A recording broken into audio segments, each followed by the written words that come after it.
Good evening and welcome to Convicted and Condemned, Politics and Policies of Prisoner Reentry, brought to you by the Race, Politics and Policy Center in the Schar School of Policy and Government at George Mason University. I am Michael Fontroy, the director of the center. The center launched 3 months ago and will produce scholarship and events that speak to the intersection of race and politics and public policy. And as we grow, you can expect to see more events like this one, as well as published works dealing with some very important issues facing our country. I'm thankful that you have chosen to join us for what I think will be a rich and deep exploration of the way public policy makes prisoner reentry more difficult than it needs to be. And while we may be tempted to assume this issue has limited impact, our featured speaker, Dr. Keisha Middlemass, will show us how broader communities have a vested interest in seeing more people have successful reentries.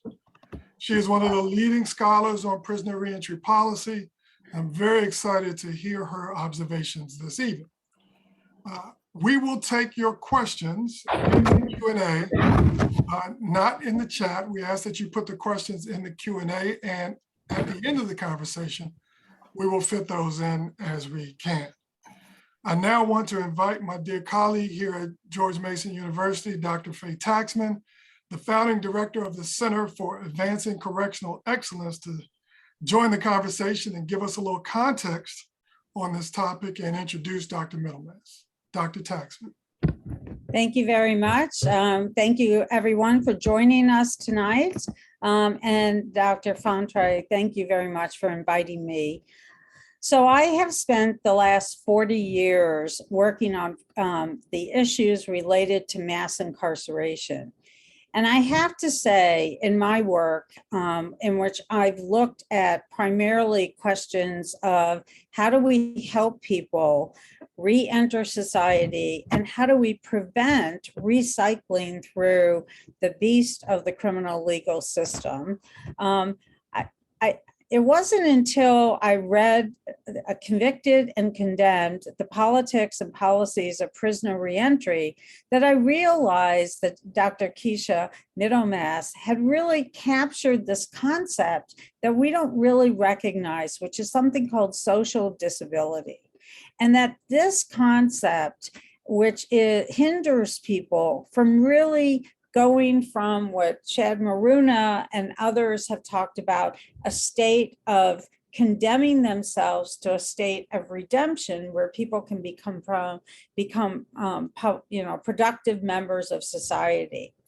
So I'm really looking forward to Dr. Middlemass's comments tonight, and just a little bit about her. So she is currently an associate professor in the Department of Political Science at Howard University. She teaches undergraduate and graduate courses in the broad array of public policy and American politics, dealing with some of the more critical issues about social inequity and racial justice in our society. Most importantly, as a scholar, she uses a number of methods, and I'm a methodologist at heart, so I love seeing how people craft their research projects. But she uses a number of methods to really answer questions and help us better understand certain phenomena like social disability.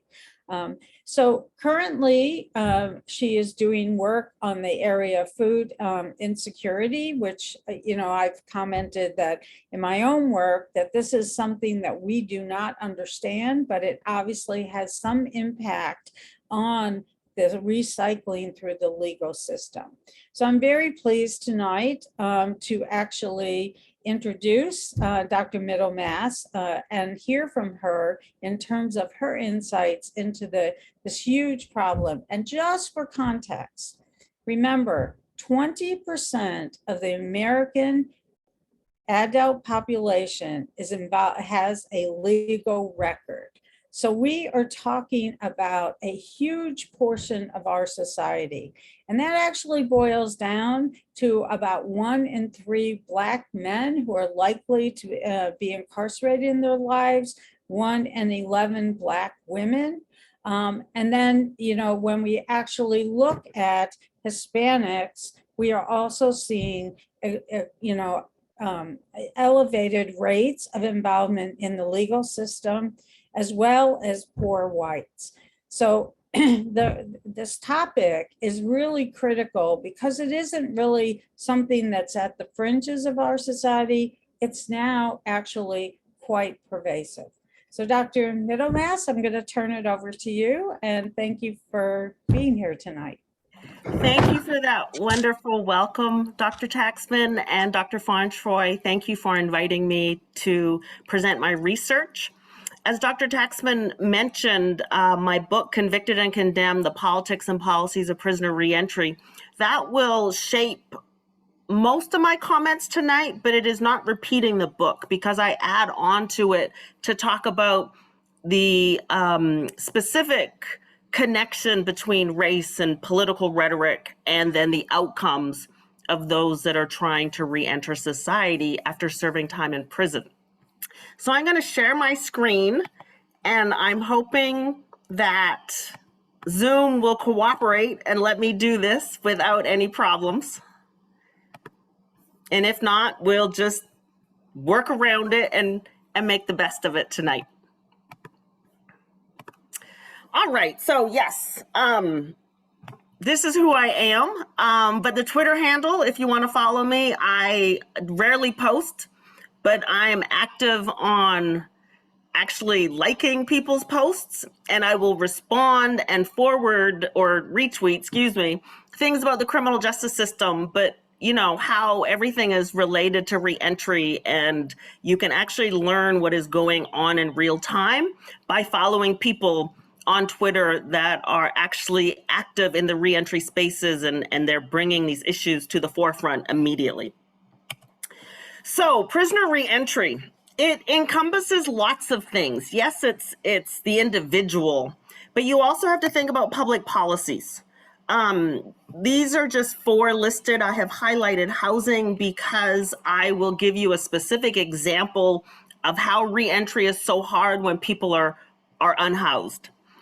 Then we have to think about the politics and this rhetoric of being tough on crime, that politicians continuously use this language, which makes it really, really hard then to change laws, but also more importantly is that this rhetoric just becomes this dominant idea of how do we talk about crime, and we tend not to, in the political sphere, actually get away from this tough on crime language, which then gets embedded into public policies.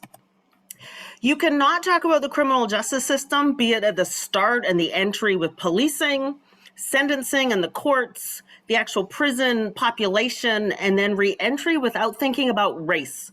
And so we got to think about racism, but also the criminalization of Black people.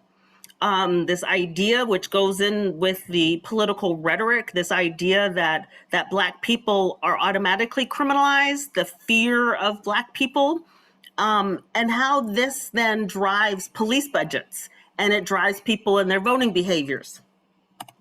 We also then have to think about the lived experiences, that my research and the research of others look at the impact of what happens to individuals when they reenter outside of the policies, outside of parole and probation.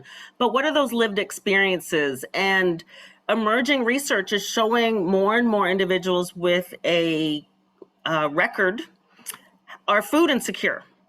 They have fractured families, in the idea that families are not always whole when someone comes home. Homelessness, unfortunately, is normal for a lot of individuals, men and women coming home. They deal with poverty because of the challenges of being able to get a job, which are linked, of course, to public policies. Mental health, we have to, as scholars in this space around reentry, have to talk more and more about mental health and ways that the Affordable Care Act can actually be helpful, at least to those states that have implemented the Affordable Care Act and then expanded Medicaid. And then trauma. So there's scholars now in psychology and sociology and criminologists that are looking at prison PTSD Just the very fact of being incarcerated can cause trauma, but then also the trauma that precedes prison, the trauma that takes place in prison, but then also the trauma for those that have served long sentences and coming home to society that has completely changed and transformed, and they have lots of anxiety because they're traumatized about the changes in society. So before we jump into any more details about reentry, I do want to set the stage about social disability theory. It is generally applied to those that are physically have a disability, or those individuals that have a mental disability, but that these are the structures within society that then cause individuals that have a disability. People without the disability may have prejudice or fear or ignorance about who is disabled and what does that mean. They have insufficient, I may have to move this bottom so people can see the whole. They have insufficient job prospects.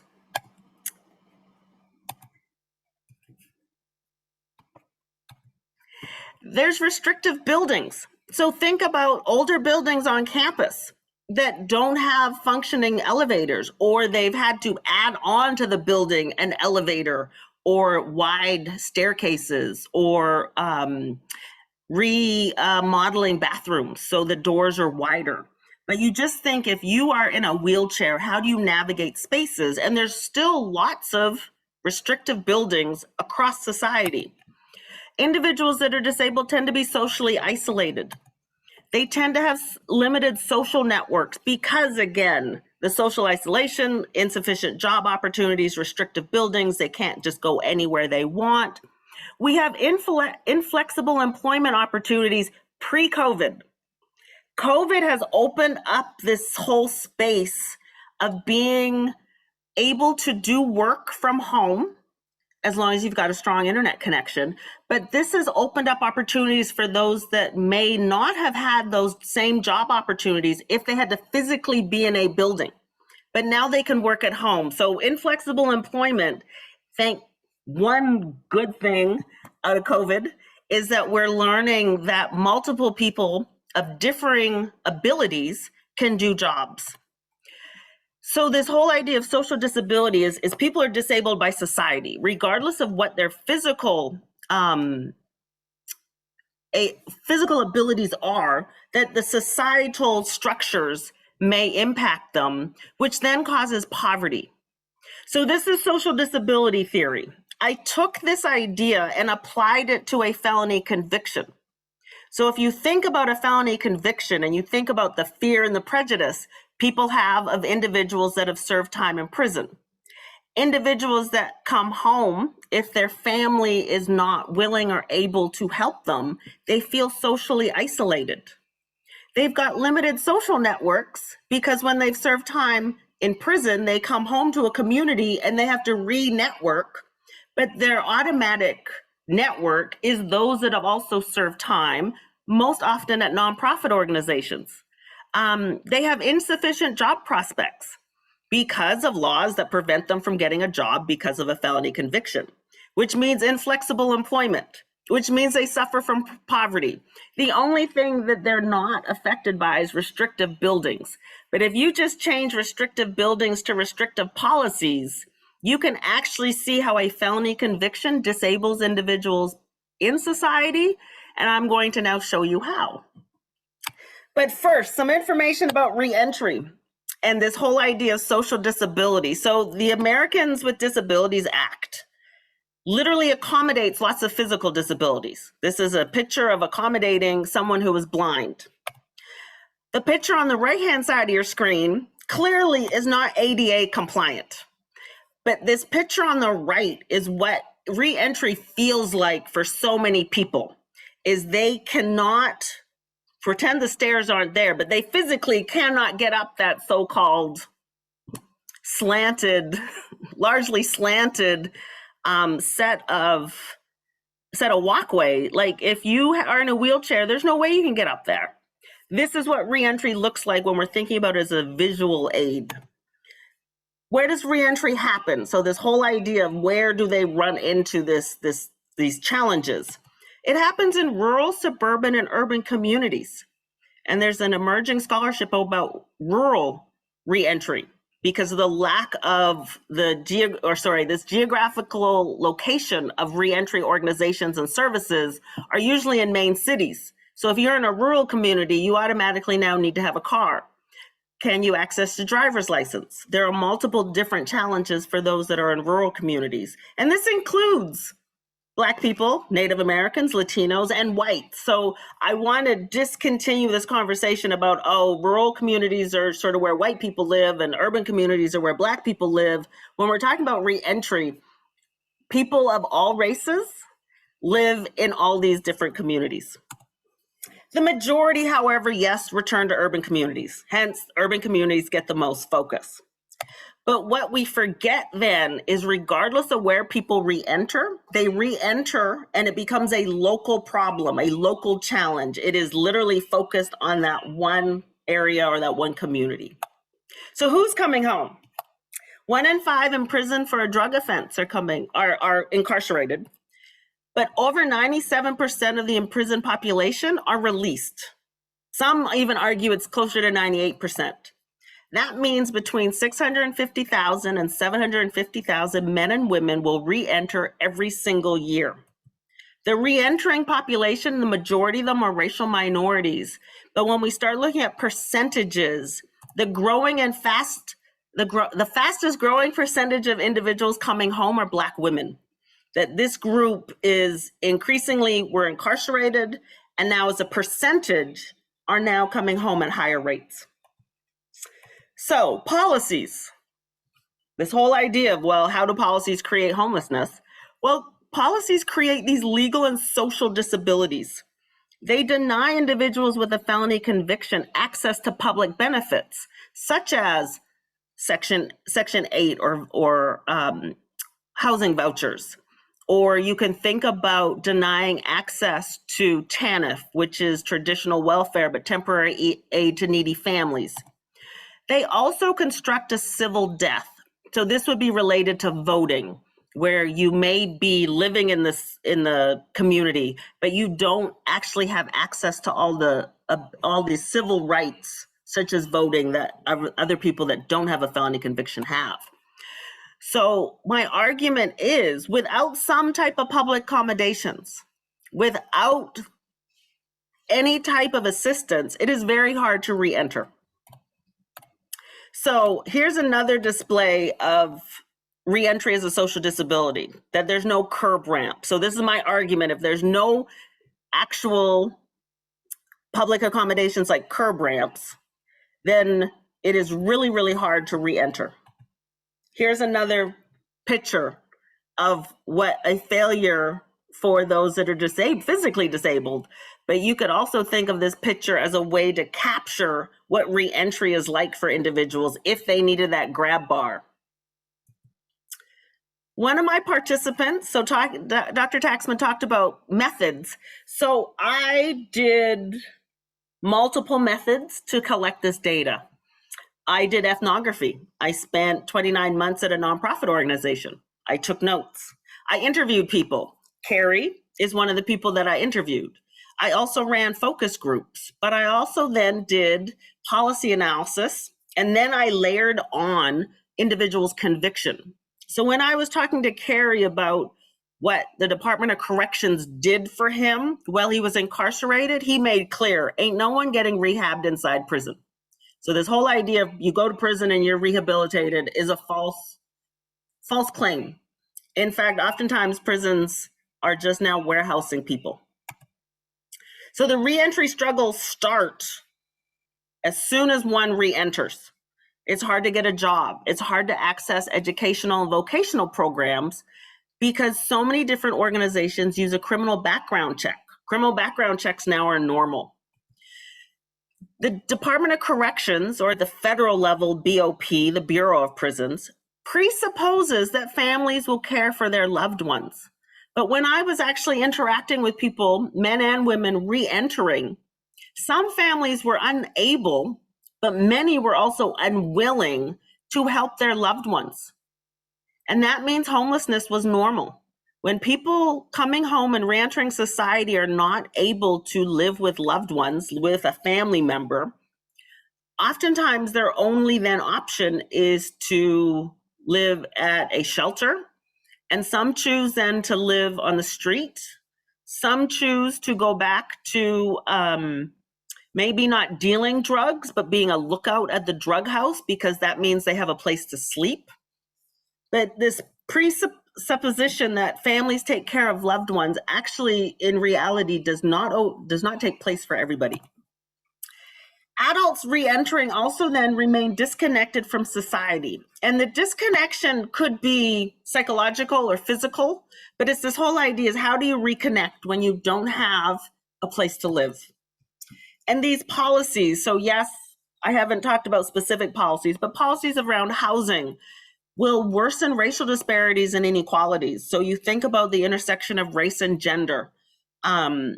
If women are unable to care for their children and they're incarcerated, when they're incarcerated, and a family does not take that child, the children is most likely go to foster care. When you think about an individual, a woman with a felony conviction, if she can't get housing, she may choose to stay in a violent relationship because she actually has a place to live. So these are trade-offs that worsen racial and gender disparities. So this whole idea, I told you I was going to give you an example about political rhetoric and a felony conviction. So when you think about tough on crime, this is really, and this fear of criminals, and the criminal tends to always be the picture of a Black person, this tough on crime becomes, yes, anti-crime rhetoric, but it also becomes anti-Black rhetoric. And this feeds then public opinion. So Black people are criminalized. Criminals are negatively constructed, and they garner little public sympathy. And this then encourages elected officials to pass punitive policies to feed that public fear of Black people and others. And then they, elected officials, will embed felony conviction. So the idea you have a felony conviction is embedded in legislation outside of the criminal justice system, in housing, in education, in employment, in a whole bunch of different areas. So the locus of responsibility then, because of all these policies, is placed on individuals. That individuals are blamed when they fail to re-enter. Individuals are blamed when they're homeless. Individuals are at fault when they're not able to get a job. And so think about this whole idea of social disability that I talked about. This is the idea that society is disabling people via public policies. So here's the example of housing. So President Clinton, I know he was president a long time ago, but when he was president, he was making legislation deals with the Republicans and started calling for public housing to be only for good people as they reevaluated and redid welfare laws. And in 1996, a law called One Strike and You're Out was applied to public housing. And the goal of this public policy was to clear public housing of criminals and assumed criminals, people with an arrest record, but not a conviction. And it was part of the Housing Opportunity Program Extension Act, and it's still on the books. And what this law did was it created categories of crimes.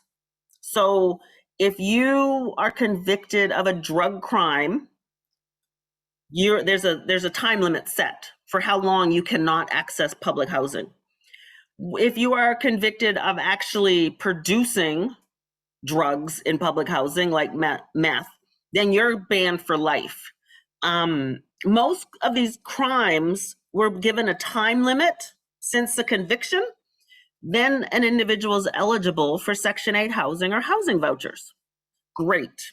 But the application of this law causes problems. So remember, BOP is the Bureau of Prisons, which is federal. Department of Corrections are state level. Remember, they presuppose families will care for loved ones, yet families are unable to help. Why? Is because that One Strike You're Out housing policy passed in 1996 gives discretion to local officials that leads to blanket exclusions. So homelessness is normal. This idea of homelessness being normal is individuals that I interviewed, individuals that I interacted with during my research, individuals that I've interacted with since doing my research. So this is in San Antonio and Newark, New Jersey. These background checks, these criminal background checks would limit the ability to get a Section 8 voucher, but it also limits access to private housing. So these criminal background checks are run and it becomes a blanket exclusion.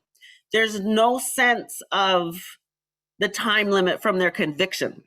So this means that people that are unhoused are then marginalized even further. So they're food insecure, they're cash poor, they lack weather appropriate clothing, or they're not able to actually keep weather appropriate clothing. And remember, if they're already socially disabled, they're lacking that social capital and network, which they could ask then for assistance if they needed it, but they don't have that network to be able to ask for help. So the one example, housing policies, blanket exclusions. The housing makes things difficult, but why is then the collective idea of reentry is so hard? So think if I did all the policies, I just looked at a snapshot for housing. But if you think and extend it to criminal background check applied to employment opportunities, you apply for a job, the job will run a criminal background check, and now you don't have a job. What happens if they run a criminal background check when you're applying for student loans?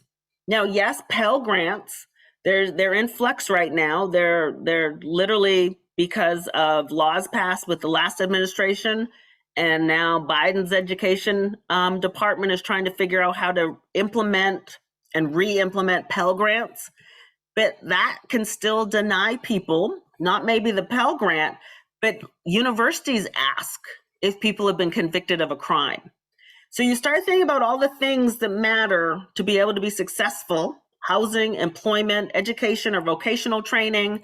Individuals coming home run into a brick wall, literally a brick wall. Why? Yes, the policies, but these policies are uncoordinated. There's different policies in each state. And then there's multiple federal policies that may or may not align with the state policies. Policy discretion. So those policy people at the lowest level, so at the bureaucratic level, the people at the DMV, the people at the Public Housing Authority, they have the discretion to have blanket exclusions. And as I mentioned before, the policies worsen racial and gender disparities, particularly when you're thinking about who is policed, who is arrested, who is sentenced to prison. Those racial disparities then appear in reentry. And so you see racial minorities then reentering at larger numbers. So just as a snapshot of numbers, I said 650,000 to 750,000 approximately every year come home. That's 12,500 adults who will re-enter next week and every week after that. And the challenge of re-entry. So yes, I've talked about policies. What I haven't talked about is individual deficits, because those are real too. But if we address housing, then maybe failure to re-enter won't be expected, because right now studies continuously show that 67% approximately will fail to re-enter successfully. So this could look like a parole violation, a probation violation. This could be committing a new crime, that people fail to re-enter for multiple reasons. But if we don't fix the policies and allow people to be housed and be able to get a job, then it is more likely individuals will fail to re-enter, and they'll continue to fail to re-enter. But 12,500 people will still be coming home next week. Thank you for your time. And thank you very much for your illuminating presentation. We have one question in the chat, in the Q&A, and I want to invite those of you who are interested in posing a question to add it to the Q&A. Before we get to that question though, Dr. Taxman and I have a couple points that we want to raise with you, and give those who are watching us some time to formulate their questions. Perfect. Dr. Taxman, please get us started. Well, thank you very much for this very enlightening talk, and also for trying to identify the broad array of policies outside of the legal system that really affect this whole issue about reentry. So oftentimes, people talk about probation and parole as being the culprit here, because, essentially about half the people who are on probation and parole don't succeed, and they end up being reincarcerated. And so in some states, they're the major driver of our prison intake. But we often don't think about all these other social institutions, education, housing, food, family services that are affected by, our policies. So I'd like for you to pick one area that you really think is open for change in today's climate. And I'm not talking about within the legal system, but I'm actually referring to the broader array of social institutions. Oh, it's a great question. I think there's some opening to address mental health in a way that has not been looked at before. If we think about the history of the war on drugs, it was all punitive, punitive, punitive. And then the population that became addicted changed around 5, 8, 10 years ago. And now we talk about drug addiction as a health issue, as a public health, it needs a public health response, not a prison response. And because of this shift around drug addiction being attached or connected to a mental illness or mental health, I think that's probably the best area that we could actually see some policy changes.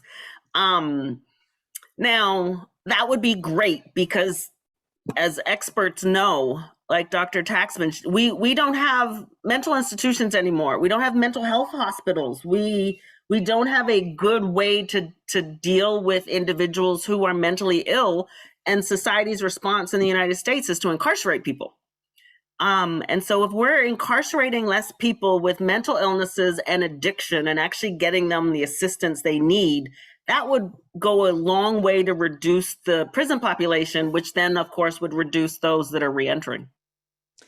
Yeah, and I think we would have to acknowledge that, it was really the Affordable Care Act and the expansion of Medicaid, which, I think all but, 15 states have now expanded it, but it's really offered the opportunity to pay for services when people are in the community, whether it's mental health or substance abuse services.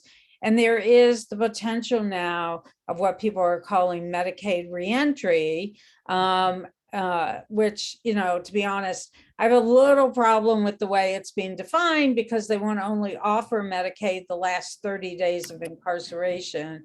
And I think if we wanted to see drastic improvements in the quality of substance use, mental health, physical care services in prisons, if they had an insurance system like Medicaid to be able to charge to, then state correctional agencies would have a different way in which to offer quality services. So, yeah. Right, but we also have to think about the aging population. Like, we might be able to convince state legislatures to apply Medicaid expansion to the elderly patients, because that now is driving a lot of the costs of prison. Is we've got so many elderly prisoners, and if we could get them on Medicaid, like you said, be able to charge the cost of that medical care, that would transform prisons. It's a great point. Yeah. So, Yeah, so so, I agree with you that, the more we can do to deal with, people as mental health and substance use issues, the better off we are. Totally agree. so let me pick up on the cost point. The cynic would say that incarceration politics in America has helped to create economic development in some communities around the country. We build prisons, we warehouse them with no particular thought to rehabilitation. We release them. And because of the various points that you just raised, 2/3 are likely to return, okay? So the cost issue is very interesting to me, because we say we want to spend less on government, but yet we're doing things that require us to spend more on this particular part of government. So help us understand how much does all of this cost? What does incarceration cost, not just in terms of dollars, but also in terms of other resources? And I know it's a big question. You can take it anywhere you want, but I just think. Go ahead, Dr. Taxman, because I've got Well, numbers I bouncing was around. trying to remember whether it was $62 billion for prisons, but I like to think about it this way. The state of Virginia spends around $30,000 a year to incarcerate someone in state prison for 365 days. They spend around $1,500 a year on probation services. Now, if we could actually improve the quality of probation services, that half of the people who don't make it through probation, we might actually be able to largely affect that trajectory and also improve the quality of our communities here. And so I think the cost issue is really important. Obviously, from a public policy issue, resource allocation is the major issue. The problem is that we compartmentalize all of these different costs, and no one actually looks at the collective cost of, what does it take to basically be able to prevent recidivism. We know from the prevention literature that for every dollar spent, you can save $7 in criminal justice costs. So if we did more Head Start programs and got kids into after-school programming, we could actually do quite a bit to prevent. But we don't spend our money that way. We spend it sort of more in the currency of the day. Yep. And when we think about budgets, the states spend $1 billion, like even the small states on incarceration. And that's then plus policing and plus the courts and plus probation and plus parole. This is just on prisons and maintaining prisons and the cost. And I don't want the idea of like $30,000 a year to incarcerate someone in Virginia could be better served by housing the person outside of prison and allowing them to go to school in state tuition. So we could, as a policy debate, we could debate where the money should be spent, because always budgets are a political statement. When a government sends out its budget, it is making a political statement of what they value. So think about the federal budget and all the money we spend as a society on the Department of Defense, and no elected official ever, but very few argue about the cost of the Department of Defense. But there's always nitpicking about how much should we spend on food stamps, SNAP? How much should we spend on public housing? Oh my goodness, this is too expensive to do this. That becomes a value choice. And right now, the politics of punishment is legislators are choosing to pay for incarceration.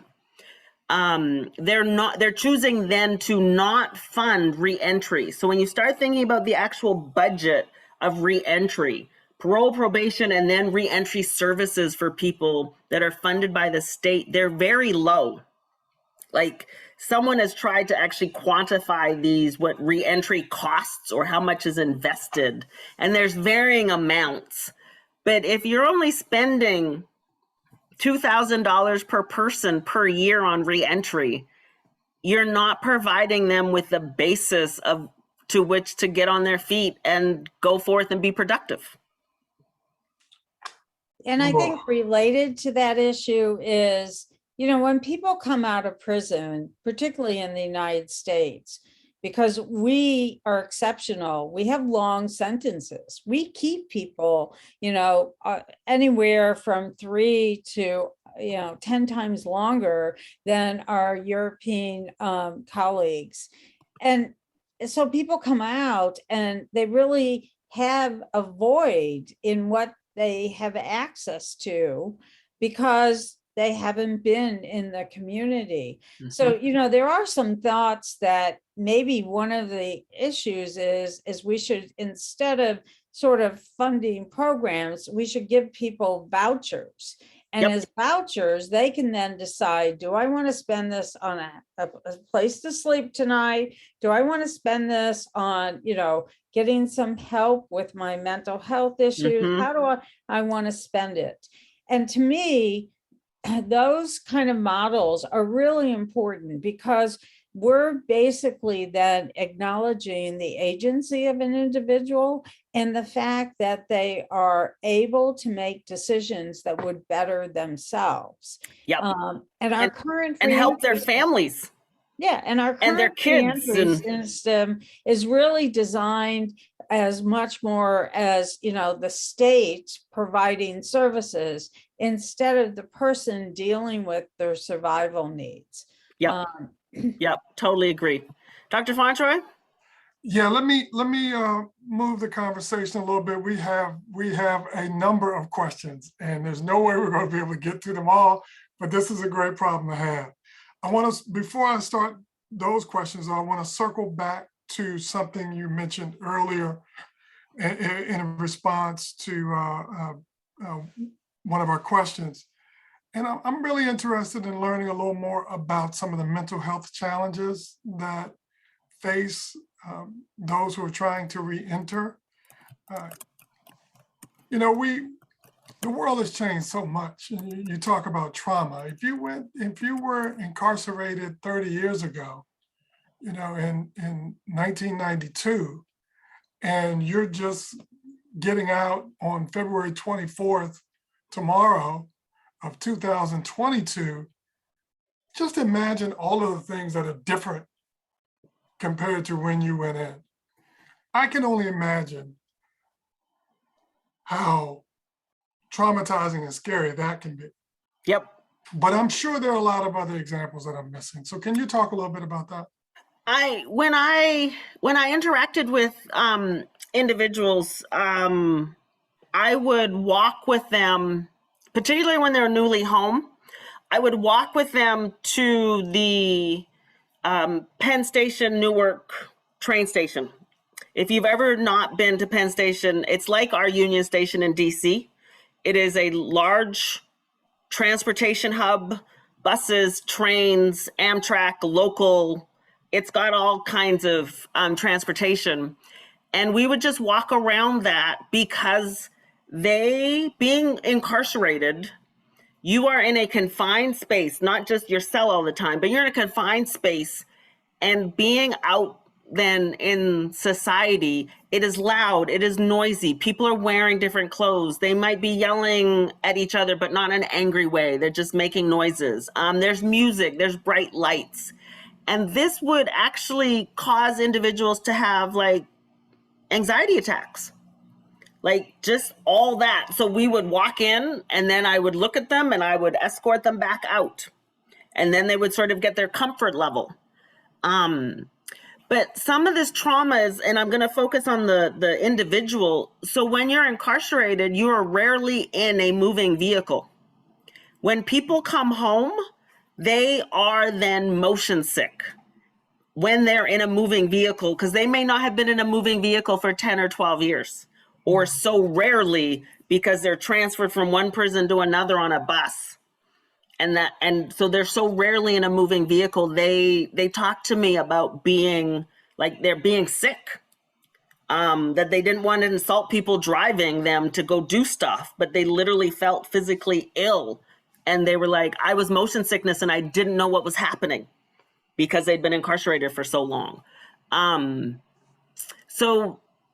then some of the men that I spoke to were sort of confused because they'd been in the same, women were less confused because of course they have male guards and women guards, but male prisons tend to have predominantly more male guards, and only the social workers or the nurses or what have you may be women. There's some women that of course are guards, but they tend to be all male. So when you're in an all male, one gender institution, being around other genders was confusing.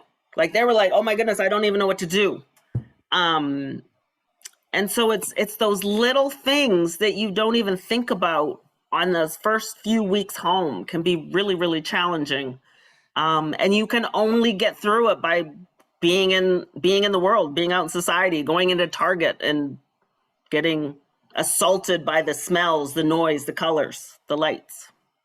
So Dr. Taxman, you see any questions there you want to get us started with as Dr. Middlemass? Yeah, I mean, I think I'll just go start with the first one. I actually happen to know this student, Kate Feldkamp. She's actually in a special program here at Mason, where she is working with an interdisciplinary team to try and solve problems. And one of the problems they want to solve is this issue about helping people connect to services. So Kate wants to know, can you speak on homelessness for returning citizens and the impact on probation and parole for these individuals? And I broaden that we're not just talking about homelessness, but actually housing stability is a larger issue where people might have a place to live for a couple of weeks, but then they don't. And then, they're moving around quite a bit. So. Right. So this whole idea of homelessness and parole and probation, individuals returning home, and I don't have examples specific to Virginia. So parole and probation are pretty standard across all states, but there's some variation. But it's amazing when you start thinking about homelessness. Individuals are responsible for reporting to their parole officer. So individuals have to take a bus, a train, get a ride, and go report to their parole officer. Parole officers also then will make home visits. But if you are unhoused, parole may then find a common place where you put on your list of where you spend time. So parole officers would come to the nonprofit organization that I volunteered at to come see if their parolees were attending classes, and they would check the attendance roll. And so homelessness does not necessarily affect parole and probation. Like if you're homeless, you won't get violated back into prison, but you will if you don't have a job. So when I was at the nonprofit organization, individuals would try to get a job. Part of their parole requirements was to get a job within 90 days. And this one individual was looking for a job, couldn't get a job, was sort of like, I can't find a job. He was resigned to the fact he couldn't get a job. And he didn't say it in these exact words, like he was waiting for parole to show up. But that was his attitude. Like he knew he couldn't get a job. He kept on failing the criminal background check. He didn't have the education. He didn't have the training. He didn't have the skills, all those things to even get entry-level jobs. And then a background check would have been like, yeah, sorry, we can't hire you. Parole came and picked him up from the nonprofit organization, and he just sort of disappeared. And he had been showing up Monday through Friday, and we did not know where he was until we got a report back from someone else saying, oh, he was picked up for not having a job. But he would not have been violated for being homeless. I just want you to think about that. Can't get a job because of criminal background checks, but it's okay to be homeless, but they're not providing you housing. And there's halfway houses, which are a whole nother thing we can talk about if we have time. Yeah, so I have this phrase that I often use with my students in my classes, and that is politics results in policies that impact people. And this is such a prime example of that, because a lot of our policies are driven by a certain kind of politics that would create rules and regulations that would not that would treat someone who's homeless differently from someone who is unemployed, with very different potential impacts. Yep. All right, so we have an anonymous attendee who is very interested in learning a little more about your methodologies. All right. Well, thank you for that question. I'm a trained political scientist, so I learned how to do statistical analysis, regression analysis, and then when I started studying reentry, I was like, you can't do an R-square. You cannot literally put this lived experience in a dummy variable, a 0 and 1, or you can't use a Likert scale. And so I ended up taking classes and learning from people and reading and taught myself multiple methods. So ethnography is usually done by sociologists and anthropologists. It started in sort of anthropology, this whole idea of being in the community, interacting with the people that you are studying. So you're not sort of hands off and you're not using secondary data, but ethnography is being with the people that you are learning about so you can learn from them versus me imposing whatever I know on them. I'm learning from them. And then after doing ethnography, basically spending time at a nonprofit organization, checking my own biases. I privileged, grew up middle class, have a PhD. And so I had to check my own biases about who I was going to interact with. And so I made a choice early on. I would not ask people what their crime was because I did not want to be biased about what they may or may not have done. And I wanted to interact with these individuals based on who they were presenting to be, not what they had done in the past. Now, later on, I would find out what their crimes were because it was part of my research. But part of that was a choice as an ethnographer. I went in saying, I'm not going to ask about their crimes. I may ask how long they served just to get a sense of how long they've been out of the community, but I was not going to ask about their crimes. Then once I had gained trust of participants and trust of case managers and trust that I was not the police, I started asking individuals if they would sit down and do an interview with me. So I had an interview protocol. I asked everybody that decided to sit down with me the same questions. I then built up enough trust after doing about 10 or 12 interviews, and literally people were saying, she's not that bad. She might bring you coffee and donuts even if you say yes. So I bought food. You want to sit down for an interview? I will buy you a sandwich. You want to go get a sandwich? Let's talk and walk and go get you some food. And then I started doing what we would consider as academics focus groups. It's just basically being in a group setting, asking the group questions and having them respond to the questions and share information. It could be everything from the politics of the day to talking about soft skills. How do you use Facebook? How do you send an email? How do you shake hands? How do you talk to people that you've never met before? So we'd literally talk about the weather and sports. And then I did a deep dive on policies. So this is state and federal level, literally reading statutes and the criminal code and all the policies outside the criminal code to find out where a felony conviction is embedded. And every state has a different system of how they align their statutes.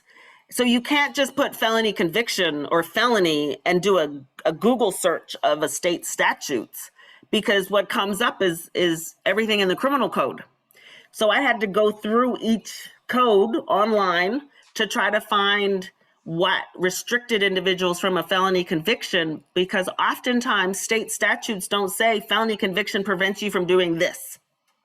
They'll use lots of other language saying, a criminal record prevents you from working with non-farm animals. And I was like, I got to read the statute again. What's a non-farm animal? And I was like, oh, dog walk. Oh, you can't be a dog walker in the state of New Jersey if you have a criminal record. Okay. I then linked policies like that I would find to what was going on in prison. So oftentimes employment in prison, so everything to do to run a prison is done by prisoners. Making food. So you got to be food safe. You got to understand how to, deal with cooking, laundry, HVAC maintenance, painting, repairs, landscaping, plumbing, electrical. A lot of prisons do not bring external contractors in to do the work. So they train trusted prisoners to do this. I would link what was being taught, being allowed inside state prisons, and then link it to public policies on the outside. So, for instance, there are barbers, trusted prisoners in prisons that are allowed scissors and razors to be able to cut people's hair. In the state of New Jersey, you cannot get your barber's license if you have a criminal conviction. And I was sort of like, well, this doesn't make any sense.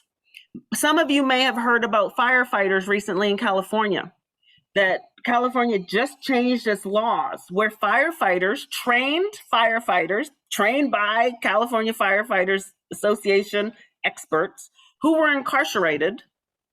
They were usually on short time, so within like 2 years of release date, they were nonviolent. They would be allowed to be trained as firefighters. But then upon exiting prison and re-entering society, there was a law saying you can't be a firefighter. Even if you were a trained firefighter inside prison, you weren't allowed to be a firefighter outside because of this rule, this law that stated you had to be an EMT trained, and you could not become an EMT trained individual if you had a felony conviction. State of California has changed their laws, allowing some people to be firefighters. But all that to say is my methods were layered, and it was multiple layers to be able to tell this story about lived experiences. So you and I have had conversations about this before. And the barber example is one that is especially head scratching to me. What are some other employment options from which ex-prisoners are barred? So they can't get their occupation. A lot of occupations require licensing. So if you want to be a commercial driver, you need a CDL license, a commercial driver's license. There are many states that restrict individuals from getting their commercial driver's license with a criminal record. And the idea is, well, they might steal the merchandise on the truck. And I always pause and be like, but if they're driving the truck has GPS. You could follow the truck. You could have people be monitored if you're really scared of your merchandise being stolen. So usually the link between a felony conviction is not actually linked to the job.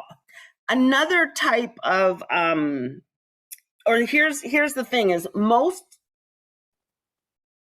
licensors, like to be a plumber, you got to pass a license test run by the state. To be a nurse, to be in healthcare, you got to pass certain tests. And oftentimes individuals with a criminal record, a felony conviction, are completely barred, even if they pass the test.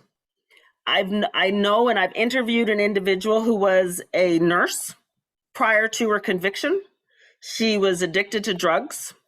She got off drugs. She was able to she went through rehabilitation a couple times, but then she was off drugs, but she could not get her nursing license back because of the conviction. And you start thinking about, now we're just throwing away valuable people with skills. And the re-entering population, like we talk about, oh, there's so many job openings at lower wages. We as a society are not tapping into individuals that do not want to go back to prison. They want an opportunity, but for multiple reasons, society, fear, laws won't hire individuals. So one of the things that is this barrier that Keisha talked about is the fact that, you know, over the last 30 years with mass incarceration, we actually have seen increases in all of the licensing requirements. And so that becomes very, it precludes people. And the other thing I wanted to point out that Keisha said, because most people don't really understand this, but you know, the definition of a felony and a misdemeanor, besides varying by every single state, is very murky. And it's really something that we need to, if we want to make massive changes, we actually need to define what is considered a felony violent offense that people are concerned about, and what are all the other, you know, behaviors, because the majority of people in the justice system that are in prison are there for minor offenses. And that's not something we think about, because we think prisons are full of people who are violent and they're have, you know, really heinous crimes, but that's not necessarily the case. Yep.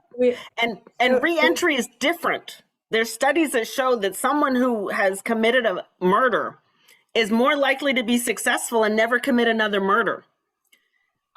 So re-entry is not a monolith. The populations that re-enter are not the same, but this whole idea of differentiating between a felony and misdemeanor is so important. And also differentiating, this is what the criminal justice system does, nonviolent versus violent versus drug offenses. Like those seem to be the three categories of offenses that you fall into. And it becomes this false narrative about what is a violent offense. Is it what the prosecutor charged, or did somebody actually hurt somebody else? It's hard to tell sometimes. So if we go back to our Q&A, the next question actually is quite interesting. So this question asked, you know, what are your thoughts on pardons and expungement processes and how they may affect reentry processes? Yeah, expunges and expungement of records and pardons are so hard to get. So first of all, you need access to the system. There is not a form you fill out online and you submit to the governor's office and wait for the governor's people to review it. It tends to take multiple times, multiple tries to even get a pardon. And a pardon and expungement are, of course, different. But expungement now, unfortunately, is only for your records not being put out on the internet once you have the expungement. But with the internet, you don't have the ability through expungement to actually remove everything from databases and from records, because your conviction will be in multiple different databases. We as a country do not have one database of everybody who's been convicted of a crime. If you're arrested and you're arrested at the local level, but you're charged with a state crime, you're now in two different databases. And you could then be put in multiple databases because then the federal government collects data. So now you're in a third or fourth database. And so your expungement will only go to the court who convicted you, but it won't go to all the databases where your record will be. And unfortunately, the tradition of an expungement was really good before the internet, because you just got those records, put them in the basement. Your records no longer exist for public consumption. But now with all these databases, and we also forget that these criminal background checks, they are databases that now non-law enforcement agencies are creating on their own. Like, it's a whole industry of creating databases. You pay $50 with your credit card and you can go into a non-law enforcement database and find out if someone has a conviction. How is that going to be cleared with an expungement? It's not known yet. So unfortunately, expungements are good in practice, in theory, but not in practice. So it's difficult to not become cynical about all of this. Right? Yes. Which leads to a question from one of our colleagues, Tojo Thatchinkari, who has been on our faculty for a number of years, and he raises what I think is a pretty important question, and that is, what can we really do with all of the constraints that you have listed and that you know that you haven't had a chance to discuss this evening? What is it that we can really do as a society to make this situation better? And I'm also thinking about it in the context, and both you and Faye have mentioned this, how we do it differently here in the United States, right? So Yep. what can we do to sort of right size our policies, and how would you compare how we do it to some other countries around the world? I think, and I was fascinated by the conversation around defund the police in 2020, because defunding the police means different things to different people. And I'm not talking about getting rid of the police. We also have to remember the police respond to crime. The police tend not to prevent crime, but that's a whole different panel, whole different discussion. What I want to see is police budgets not be increased because of politics. Because every police budget of major cities in 2021 went up, despite defund the police and this idea of transferring dollars to social programs. And Dr. Taxman mentioned this, like more money into Head Start, expanding pre-K, pre-kindergarten, expanding parenting programs, expanding the TANF benefits to allow people to actually get welfare. Like TANF will allow individuals, particularly mothers, to go to community college and get daycare subsidies so they can get a job. Expand those benefits so that when people come home from prison, that they actually have an opportunity to actually re-enter. So shifting the dollars from policing to re-entry. We're not gonna, I don't think the police should be abolished, and I'm not an abolitionist. There's some people that deserve to be in prison for multiple reasons. But this whole idea of, do we need to spend $6 billion on the NYPD? What about $1 billion? Would that be sufficient? I think so. And put the $5 billion into social programs.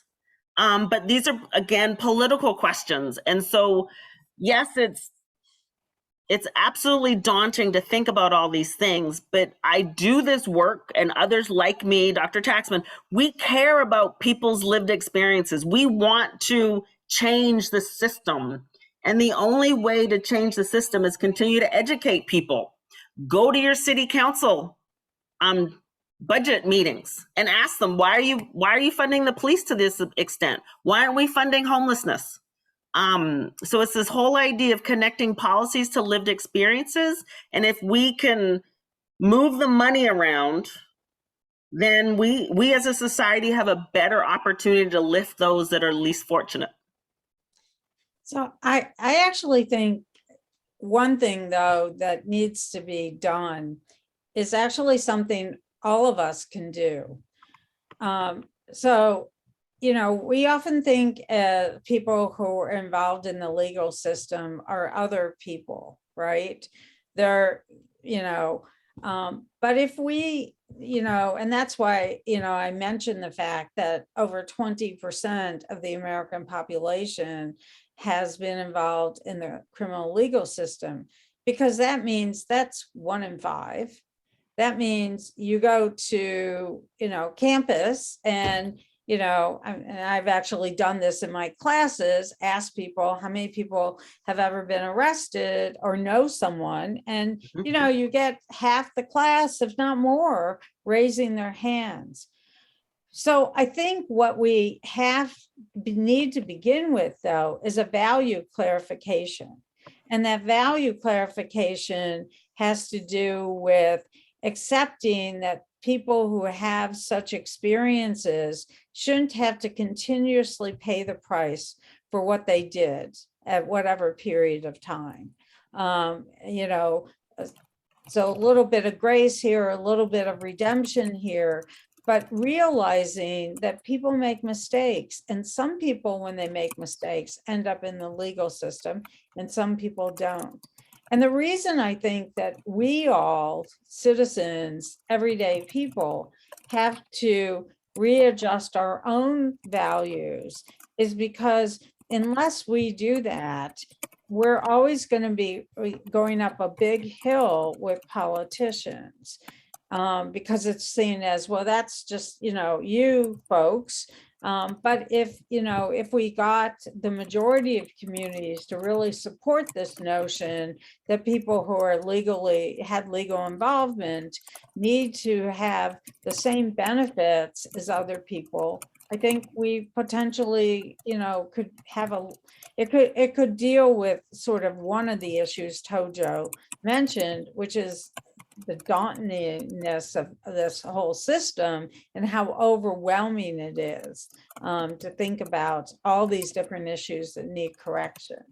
And that may be Pollyannish, but I do think clarifying the values becomes really important, because then when you ask the question, if someone gets arrested for shoplifting for CVS for $50, what should be their punishment? The answer might be different if people accepted the fact that, mistakes are made and sometimes people do foolish things. Yep. In addition to the fact that that person, that it's going to cost way more than $50 to prosecute this person or whatever it is that our system does at this point. So and I was going to say, we have another question here about, outside the US, what happens? And I would say one thing that happens outside the US is that there are a lot more punishments in the community. So the use of incarceration is much less and for shorter periods of time. So, we have the famous, status of being the most, incarcerate the most people per capita.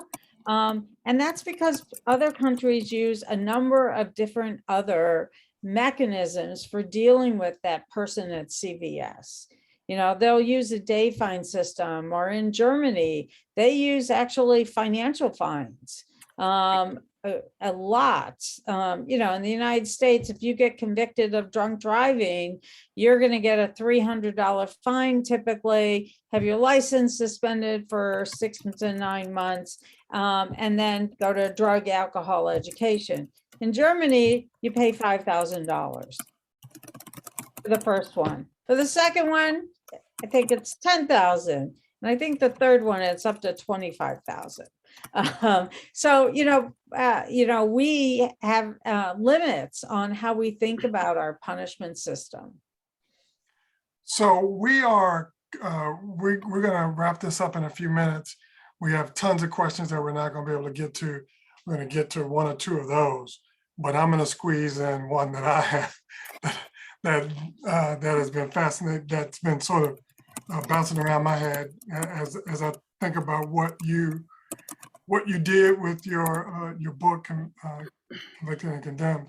So how do you compare New Jersey and Texas?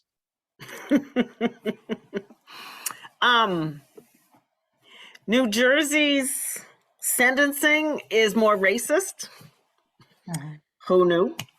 New Jersey has one of the most unequal sentencing between Black and white people, where Texas is just punitive across the board, doesn't matter what your race or ethnicity is.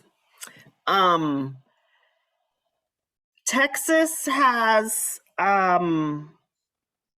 fewer reentry organizations. Now, yes, it's a bigger state, so yes, they have larger numbers, but per their incarcerated population, they have fewer reentry organizations. So people really are on their own in when they reenter into Dallas or Houston or San Antonio or El Paso. There are very few reentry organizations because of this whole punitive mindset. And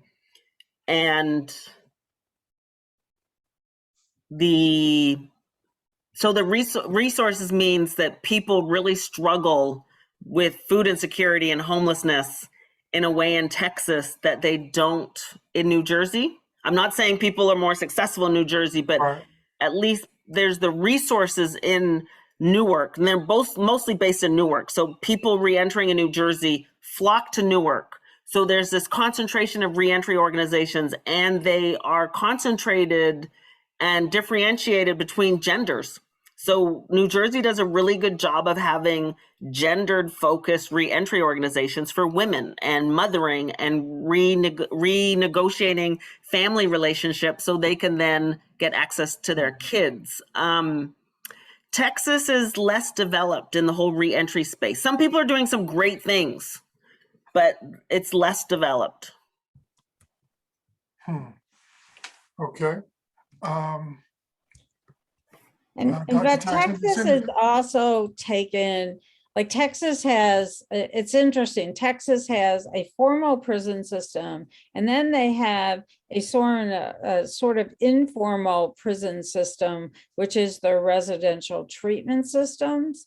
And, you know, which means that people, you have to be, you know, when you're counting who's reentering, you have to really consider that population too. So that you just raised an issue for me that I had not thought about in the context of this conversation. But Dr. Middlemass, are there differences between, in terms of rehabilitation from people who are exiting privately run prisons versus state-run prisons? So the Federal Bureau of Prisons tends to have, not in the maximum security places, but in the just regular prisons, they tend to have a variety of programs for federal prisoners, and the variety and quality of programs for prisoners tends to be equal. Not equal, but they tend to at least have more opportunities. In state systems, it all depends on which prison you're incarcerated in if you get access to a program. So the men's prisons in Illinois all offer different types of programs. Yes, most of by law, prisons are supposed to offer GED, literacy courses, and one other type of mandated course related to education. But after that, you could learn how to do screen printing in one prison, but not in another. Or you could learn how to do welding. Now, you can't get the license when you're back out, but the state will train you to be a welder. You just can't get the license when you're actually re-entering. But may have welding programs. New Jersey, formerly incarcerated, talked about, oh, I hated doing time at one prison because it was really tough time. Well, the other prison had a really well run by prisoners set of programs.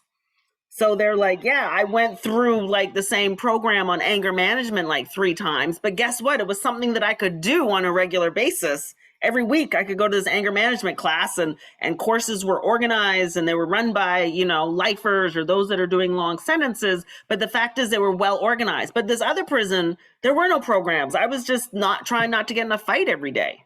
And that's in the same state. But I think it's really important to point out that, over the last 50 years, the number of programs, even educational programs, has declined. And the estimates are that on any given day, only about 10% of the people who are in a prison, any given prison, are likely to get access to an education, therapy, vocational training program. We have really moved away from these rehabilitation type programs. And our larger issues is that the prison culture is so dehumanizing. This is the trauma that actually occurs, that it's, that really, we do more harm than we actually do in providing any services. So we're going to take one last question, and then I have some closing remarks, and then we'll adjourn for the evening. I'm taken by Dr. Taxman's student, Kate Feldkamp, who added another question I think is really interesting. So what do you see, what's your take, if you will, on the dismantling of halfway houses in the United States and the impact that that may have on reentry? And there was another question about NIMBY. Yes. Yes, from Ethan Thomas. So there's always local debates about where to put halfway houses and why they should be located in certain parts of the city and why they shouldn't be located in other parts of the city. Halfway houses are undergoing this commercialization that states are now contracting out to private halfway houses. And so the state's not even funding it. And the way that then the private industry makes money from halfway houses is by charging individuals who are housed at their halfway house, like let's say $25 a head. For $25 a day, you get a bed. You may or may not get any programming, but the private company's collecting money. And so what happens if you don't have $25 a day? They may kick you out of the halfway house, or you're now struggling to get family to give you money. So it all becomes this way of monetizing the actual reentry home. So for instance, in New Jersey, to do a urine test for drugs used to cost you like $12. So you had to have $12 when you go see your parole officer to do your urinalysis. If you did not have $12, the parole officer then had the discretion to say, you're pissing hot. I hope we're all adults here. And that you're using drugs because you're failing to take the test, when the real reason is you didn't have $12. Mm-hmm. And you could get violated for having a dirty drug test. So this NIMBYism, and the privatization, like Keisha said, of halfway houses, is part of this issue about, that issue related to the heart and soul of whether or not we as human beings are willing to help others. And halfway houses, particularly for people who have been incarcerated for long periods of time, actually can be very beneficial.